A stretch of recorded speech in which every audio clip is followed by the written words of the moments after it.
எனக்கு விவரம் தெரிஞ்சதுலேருந்தே நான் அந்த கோயிலை பற்றி கேள்விப்பட்டிருக்கேன். ஆனால் நேரில் வந்ததில்ல. இதான் ஃபர்ஸ்ட் டைம் நான் நேரில் பார்க்குறேன். இந்த மாதிரி கோயில் எல்லாமே நம்ம சினிமாவில் தான் பார்த்துருப்போம். ஆனால் இதான் ஃபர்ஸ்ட் டைம் நான் நேரில் பார்த்தேன். இந்த கோவில் தொட்டியத்து கருப்பர் எங்கள் பெரியம்மா வீட்டோட குலதெய்வம்.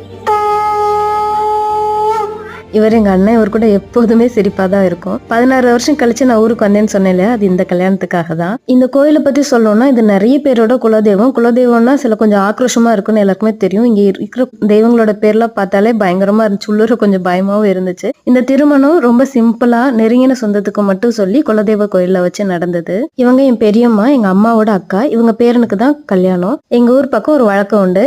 எங்கள் வீட்டில் கடைசி திருமணம் முடிஞ்சிருச்சுன்னா இலையில ஃபர்ஸ்ட் வைக்கிறது கடலை மிட்டாய் தான். அப்படின்னா எங்க வீட்டுல எல்லா திருமணமும் முடிஞ்சிருச்சுன்றது சிம்பாலிக்கா சொல்றதா அர்த்தம். இந்த பாட்டியோட பயங்கர ரவுசா இருந்தது. செம்மையா என்ஜாய் பண்ணிட்டு வந்தாங்க. நானும் தான். ஏன்னா இது சின்ன வயசுல இருந்தே ரொம்ப ஆசை இந்த கோயிலுக்கு போகணுன்றது. இப்போ இன்னைக்கு இந்த கல்யாணத்து மூலமா அந்த கோயிலுக்கு போயிட்டு வந்து ரொம்ப நிறைவா இருந்தது.